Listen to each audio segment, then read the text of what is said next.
día de verano. Mi padre estaba de vacaciones y me anunció que se iba a pescar al río Brazos. Le rogué que me dejara acompañarle para poder jugar en el agua mientras él pescaba. Tenía 4 amigos del barrio en casa y le pregunté si podían acompañarme. Y así, finalmente, subimos todos al coche y papá nos llevó al río. Cuando llegamos allí, nos alejamos 30 o 40 metros de donde estaba pescando papá. Inmediatamente corrimos al agua. Después de jugar en el agua durante 1 hora, papá anunció que se iba río arriba y nos dijo que fuéramos con él.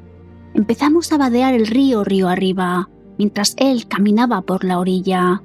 Solo Carl y yo no sabíamos nadar. Los otros 3 chicos sí que sabían nadar. Mientras vadeábamos así río arriba, yo iba unos 10 metros detrás de los demás y de repente me metí en un agujero del fondo del río y me sumergí. Sucedió tan deprisa que no tuve tiempo de recuperar el aliento antes de sumergirme. Luché por salir a la superficie tragando agua. Cuando salí a la superficie empecé a escupir agua, pero no pude tomar aire antes de sumergirme de nuevo. Volví a luchar para salir a la superficie y escupí agua, pero volví a hundirme antes de poder coger aire. Esta lucha se repitió varias veces y estaba muy desesperado por conseguir aire. La lucha también me cansó mucho. Mientras luchaba en el agua, me enfadé mucho conmigo mismo porque no podía respirar lo necesario durante los cortos periodos de tiempo que pasaba fuera del agua. Al final, estaba tan agotado que dejé de luchar y me rendí. Inmediatamente todo se volvió a cámara lenta y mis movimientos parecían tan angustiosamente lentos como los que se ven en la televisión o en las películas. Me di cuenta de que mis brazos y piernas se movían con una lentitud tan agonizante que apenas hacían nada. En este momento me di cuenta de que me estaba elevando fuera de mi cuerpo. Miré mi cuerpo mientras luchaba y no me importó estar en 2 sitios a la vez. En realidad, no estaba en 2 sitios a la vez. Estaba aquí arriba y mi cuerpo estaba allí abajo. Miraba mi cuerpo luchando en el agua, pero yo estaba aquí arriba y no sentía ningún esfuerzo ni agua sobre mí en absoluto. Entonces empecé a ascender más y cuando estaba como a 1 metro por encima del agua, me detuve y como que floté. Me asombré de estar aquí por encima del agua. Y también me asombró que ya no estuviera agotado por la lucha anterior bajo el agua. Mientras pensaba en mi situación, me di cuenta de que había una bola de luz a unos 2 metros de distancia. Revoloteaba a mi altura y era muy brillante. Tenía el tamaño aproximado de una pelota de baloncesto y la luz parecía remolinarse en su interior, similar al humo que se arremolina en el aire, pero emitía haces de luz muy brillantes. Y de repente vi un pequeño punto negro puro en el centro de la luz. Por alguna razón me concentré mucho en ese punto. Mientras lo miraba fijamente, se movió hacia mí y se agrandó. Y Jesús apareció de él y se puso delante de mí. Inmediatamente levanté las manos como para protegerme de él y le dije que se fuera. Era un ser puro y santo, y yo no era digno de estar en su presencia. Yo solo era un hombre mortal y estaba contaminado por la naturaleza pecaminosa de este mundo físico. Pero me tendió la mano y mi sentimiento de culpa e indignidad se evaporó. Se presentó ante mí en toda su majestuosa gloria. Parecía tener un tono de piel dorado o irradiaba luz dorada en todas direcciones. La luz viajaba a una velocidad enorme por segundo y no podemos ver su velocidad con nuestros ojos físicos, pero yo podía ver esta gloriosa luz que emanaba de él en todo su majestuoso esplendor. Desgraciadamente, mi comprensión del lenguaje no hace justicia al hermoso esplendor que emanaba de él. No solo podía ver esta luz, sino que me parecía recibir energía espiritual de ella. Esta luz transportaba el amor, la sabiduría y la gracia de Jesús e irradiaba en todas direcciones. Parecía impregnar mi alma. Miré mi cuerpo y estaba tan blanco como la nieve recién caída. Estaba de pie ante mí, con su larga cabellera y su barba, vestido con las ropas que vemos en pinturas y dibujos suyos y que llevó en su época aquí en la tierra hace 2000 años. Aunque no recuerdo las palabras exactas, me habló y me dijo: «No tengas miedo, estate en paz». Su voz era moderadamente alta y muy melodiosa. Tengo que decir que soy hipoacúsico desde niño y por tanto siempre he tenido problemas para oír, pero también para hablar. Me resultaba difícil ir a la escuela y seguir las clases. Mi mala audición afectaba mis interacciones con profesores y compañeros y apenas conseguía aprobar los exámenes y pasarle curso. Pero cuando Jesús me hablaba, le oía muy sucinta y claramente. Su voz era muy melodiosa y sonaba como música para mis oídos. Cuando me hablaba, sus labios no se movían. Cuando yo le hablaba, mis labios no se movían. Era como si estuviéramos hablando uno con el otro a través de la percepción extrasensorial. Otra experiencia extraña fue que yo quería hablarle y él me oía en cuanto se me ocurría lo que quería decirle, incluso antes de que yo pudiera hablarle. Era como si me leyera la mente. Toda nuestra comunicación era así. En ese momento apareció ante nosotros una pantalla grande y gigantesca. Esta pantalla era tan grande que la comparo con el tamaño de las antiguas pantallas de los autocines que ya no existen. Él y yo estábamos cerca de la pantalla, así que era muy grande. Había muchas escenas en la pantalla en las que yo experimentaba lo que había sucedido en mi corta vida aquí en la Tierra. Había tantas escenas reproduciéndose en la pantalla que parecía que toda mi vida estaba grabada allí. Las escenas estaban en orden aleatorio y no había dos escenas consecutivas conectadas de ninguna manera. A menudo se ha dicho que cuando morimos, toda nuestra vida pasa ante nuestros ojos. Esto es lo que me ocurrió a mí. Cuando Jesús atrajo mi atención hacia una escena, esta se amplió hasta casi llenar la pantalla. Pero yo era consciente de varias otras escenas que seguían activas en la periferia de la escena que ahora era el centro de nuestra conversación. Mientras veíamos la escena principal, me hizo preguntas sobre lo que había ocurrido. Me preguntó por qué había mentido a mi madre. Me preguntó por qué le había tirado del pelo a mi hermana. Y me preguntó por qué había tirado piedras a mi perro.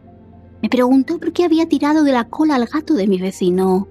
Vimos muchas escenas en las que había mentido a alguien. Muchas escenas en las que había acosado a alguien. Y muchas escenas en las que había insultado culpablemente a alguien. Escenas en las que había rasgado la ropa de alguien por pura maldad. Cada escena que discutíamos volvía a señalarme que había hecho algo gravemente malo. En otros casos, que había hecho algo extraordinariamente bueno. Cuando discutíamos cada escena, tenía que responder ante él y explicarle por qué había actuado como lo había hecho en ese momento. Al explicar mis acciones en todas las escenas, me di cuenta de que había hecho algo muy malo, y cuando intenté dar un poco de forma a mi respuesta para suavizar la gravedad de mis acciones, me interrumpió inmediatamente y me corrigió. En las escenas en las que había hecho algo bueno, me elogiaba profundamente. Jesús tiene un gran sentido del humor. En las escenas en las que ocurrió algo gracioso, se reía a carcajadas y alegremente. En general, el número de escenas en las que había hecho algo bueno eran significativamente inferior al número de escenas en el que había hecho algo malo. Sabía que tenía problemas con él, incluso temía ser condenado al infierno. De repente, la pantalla desapareció, él me cogió de la mano y empezamos a avanzar por un túnel a una velocidad tremenda. Las paredes, el techo y el suelo de este túnel parecían moverse activamente, igual que cuando ves humo sobre un fuego abierto, solo que aquí era más denso. Cuando conduces por una carretera a gran velocidad, los árboles, las torres de alta tensión y todo lo demás que hay en la carretera parecen pasar a tu lado como un borrón. En este túnel no había sensación de borrosidad. Era como si las paredes, el techo y el suelo se movieran conmigo a gran velocidad, pero no tenía la sensación de que el propio túnel se moviera. No puedo describir las paredes, el techo y el suelo, salvo que la palabra firmamente del libro de Génesis es la mejor descripción. Mientras hacía estas observaciones sobre el túnel, me di cuenta de que pasaba mucho tiempo porque nos movíamos muy deprisa. Entonces miré hacia adelante y vi una luz muy por delante de mí y pensé, por fin hemos llegado. Pero de repente ya no estaba allí. Uno de mis amigos había zambullido debajo de mí y me había rozado el pie con la mano mientras me alcanzaba. En ese momento volví a estar de cuerpo presente en el agua.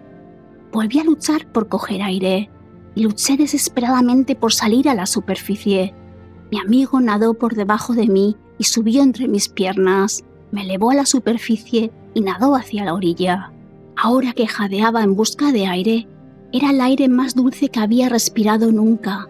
Mientras nadaba una corta distancia conmigo a la espalda, me di cuenta de que él también empezaba a forcejear. Me di cuenta de que le ahogaría si seguía pesándole, así que le pasé una pierna por encima y me deslicé hacia el agua. Cuando mis pies tocaron el fondo del río, él salió jadeando. Ambos luchamos por llegar a la orilla y yo me desplomé en la orilla. Inmediatamente empecé a vomitar el agua del río que había tragado durante la lucha. Había tragado tanta agua que mi estómago estaba al límite. No paraba de vomitar. Debí de vomitar agua 15 veces o más y luego vomité en seco 10 o 15 veces más.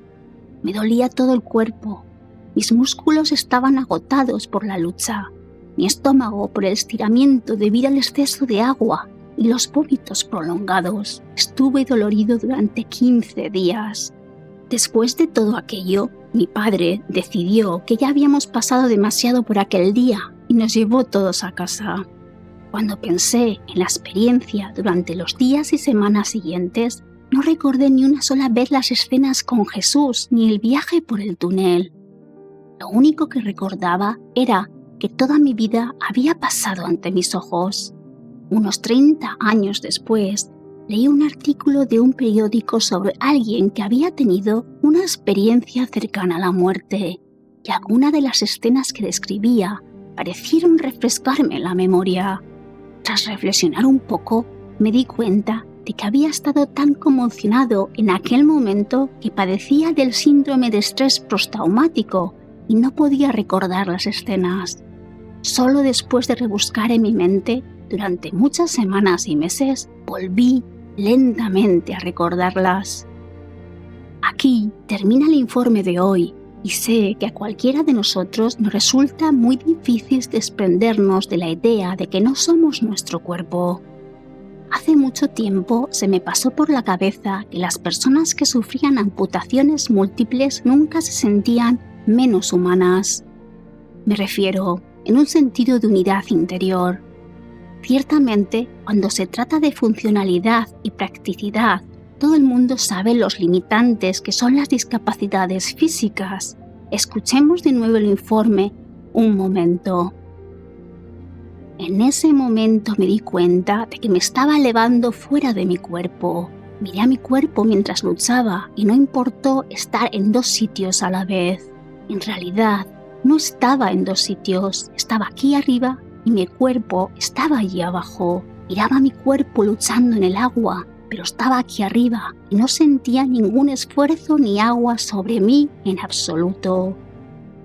Vuelvo a insistir en este punto aquí, donde el chico está mirando con indiferencia a su cuerpo, que se debate en un espasmo de muerte, donde está mirando hacia abajo este cuerpo, completamente desinteresado porque ahora estaba separado por algún mecanismo del sistema nervioso de este cuerpo. La angustia del cuerpo era irrelevante porque ya no había nada que recibiera los impulsos nerviosos y los interpretara como dolor.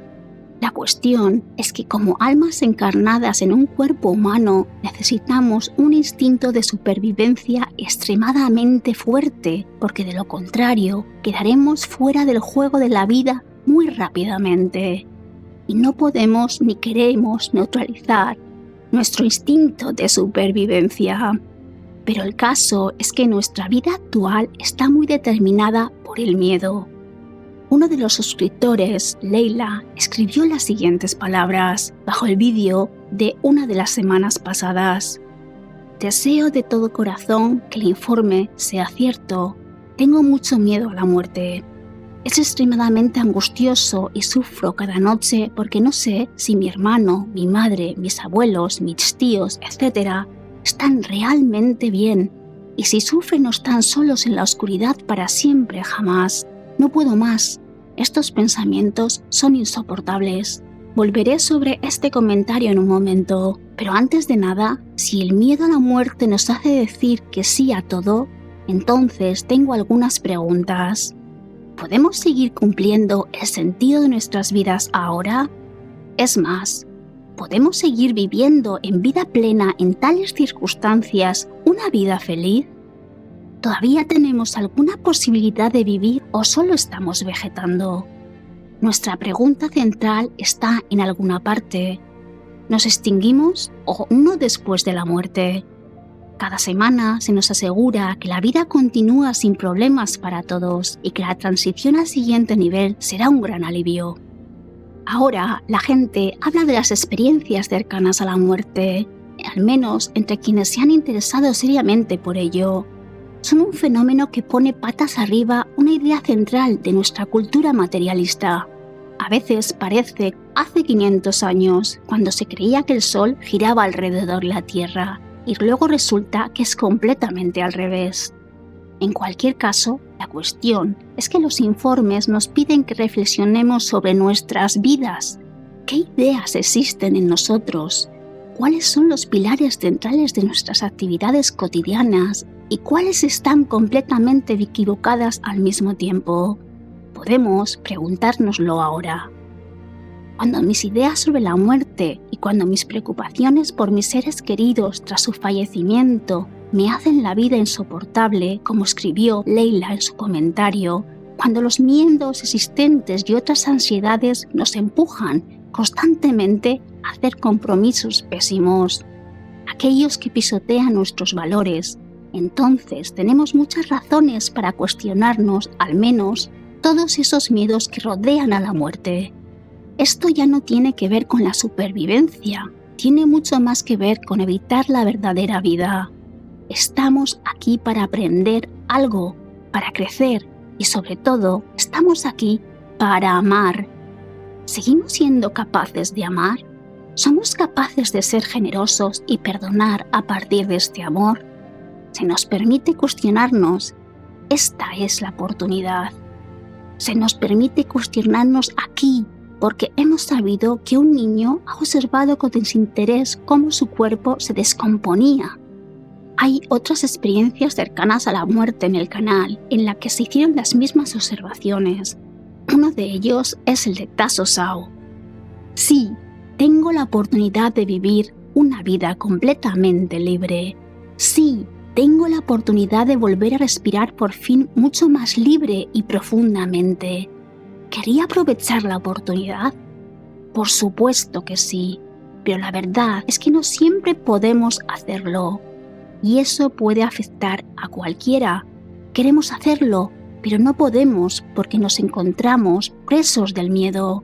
Y eso se debe a que nuestras ideas sobre la vida y el mundo están tan profundamente grabadas en nosotros que a menudo ya no las reconocemos como ideas falsas, a que a menudo ya no tenemos fuerzas para enunciar de paso a esas ideas falsas, y menos porque un desconocido nos lo acaba de sugerir. ¿Pero qué queda entonces? En realidad, no tenemos miedo a la vida. En todo caso, se trata siempre, en la última instancia, de un miedo a la muerte.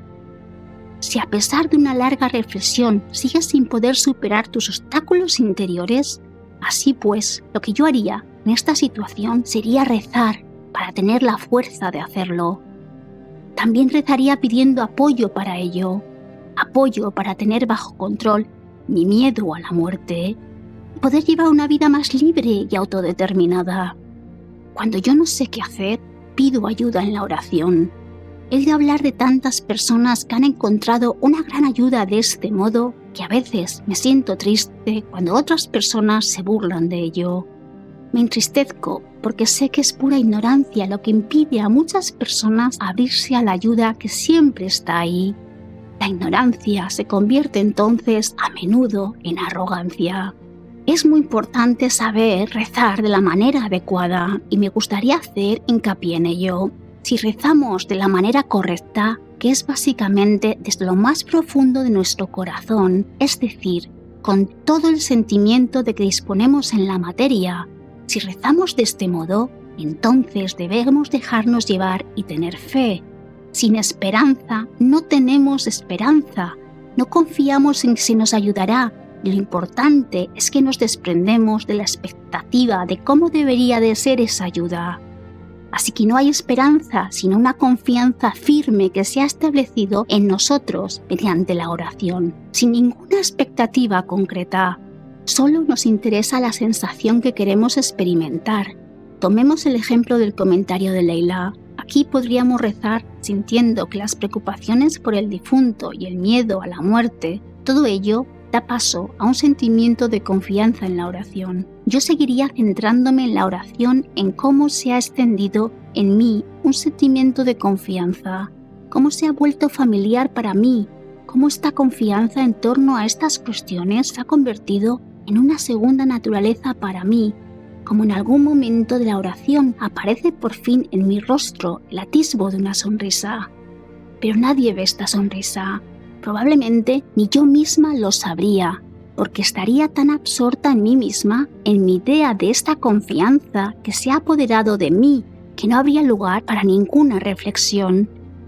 Así que rezaría, y como resultado empezaría por fin a tomar nuevas decisiones sobre las pequeñas cuestiones que solían atormentarme. Lo haría porque tengo fe, porque sé que cuento con apoyo. No necesito y no debería saber cómo ocurriría realmente porque eso no debería preocuparme. En este arco que estoy dibujando aquí, tenemos que darnos cuenta de que todo esto solo tiene sentido si puedo reconocer que existe una realidad que es mucho, mucho más grande que la monotonía diaria de mi vida cotidiana. Tengo que reconocer que no comprendo realmente cómo está estructurada y cómo funciona la realidad mayor. Lo único que me interesa es que funciona de un modo que simplemente funciona. No es una máquina de chicles o de Coca-Cola, en la que meten €1 y sale un paquete de chicles o una Coca-Cola fría. Esto funciona de forma mucho más sutil y no olvidemos que estamos aquí por la razón que sea, pero para que esto funcione hay que mantener algún tipo de creencia básica en la realidad de nuestras vidas. Y esa es quizá la mejor transición al siguiente punto del informe que quería retomar aquí. Hubo un momento en el que el niño se encontró cara a cara con Jesús y dijo: «Era un ser puro y santo, y yo no era digno de estar en su presencia.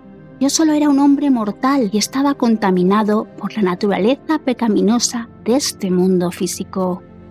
Cuando oigo cosas como esta, oigo la interpretación de una mente infantil que utiliza palabras que ha oído de adultos. De hecho, el relato fue escrito muchos años después, por lo que las experiencias han sido coloreadas por todo lo que ha oído en la vida de su entorno. Hemos oído en muchos otros informes que el pecado no existe, pero a continuación relata de forma bastante concreta de qué se trataba. ¿Era realmente tan pecador? Me preguntó por qué había mentido a mi madre. Me preguntó por qué había tirado del pelo a mi hermana.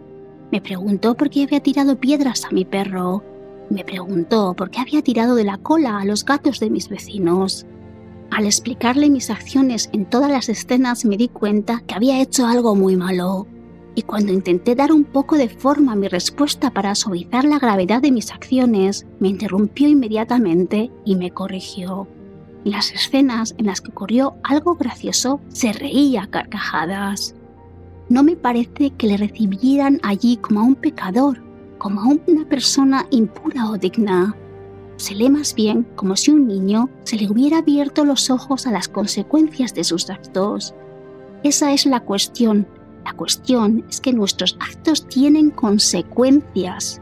Y es simplemente que no puedes imaginar el alcance del dolor cuando te enfrentas a las consecuencias de tus propios actos. Cuando te enfrentas a todo el dolor que has causado a los demás, es realmente terrible. No puedes huir de ti mismo. Si te has convertido en la otra persona a la que has hecho daño, entonces la acción tiene la consecuencia que nos afecta de lleno. Las palabras pecado están tan cargadas de valores. Es como un látigo que alguien blande contra otra persona para que caiga sobre ella. Pero sobre el trasfondo de la experiencia interior de las consecuencias de las propias acciones, la palabra pecado deja de tener sentido de esta forma tan latiguda. Ya no hay necesidad de un verdugo ni de un juez, y esto solo puede entenderlo quien ha experimentado algo así por sí mismo. Tú eres tu propio juez, pero solo si eres incapaz de perdonarte a ti mismo porque sientes remordimientos. El remordimiento no es otra cosa que darte cuenta en lo más profundo de tu ser de que has actuado mal. Has actuado mal porque has creído que existe una separación, porque has creído que el otro es otro y no siempre solo Dios mismo, que existe por igual en cada uno de nosotros. El yo es la ilusión y el tú es la ilusión. Los 5 dedos de mi mano no están separados, son la mano. Solo existe la mano. Un dedo por sí solo separado de la mano no tiene sentido ni para la mano ni para el dedo. Solo la mano es la mano. La mano es dedos, piel, articulaciones, tendones. Ninguna de estas partes tiene sentido por sí sola y ninguna de ellas puede existir separado de todo lo demás. Todo es uno. Es una sensación única en la que la separación que parecemos sentir es una ilusión que se nos ha dado para que podamos demostrar nuestra propia divinidad en el mundo. Cada día hay innumerables oportunidades de demostrar nuestra propia divinidad de este modo. Todos nos encontramos aquí en esta ilusión que parece tan real. Pero no creo que eso signifique que no debamos encontrar y cumplir nuestro propósito aquí. Podemos descubrir nuestra propia divinidad, al igual que todos los caminos llevaban antes a Roma. Todos los caminos, en la última instancia, siempre conducen al amor. Siempre podemos elegir el amor porque hace posible todo lo grande. Todo lo que ha tenido un valor verdadero en nuestras vidas, en esta ilusión que tanto nos cautiva, siempre ha tenido algo que ver con el amor, sin excepción. No puede haber nada más importante que interiorizar esto y vivir de acuerdo con ello, porque esa es la receta perfecta para desprendernos de nuestras preocupaciones y miedos y vivir una vida que también nos proporciona la alegría que todos merecemos. Estos fueron mis pensamientos tras este informe. A lo mejor te parecen una patraña, pero he sentido la necesidad de explicarme hoy a lo grande. Espero que os haya gustado y con esto termino hasta el próximo domingo.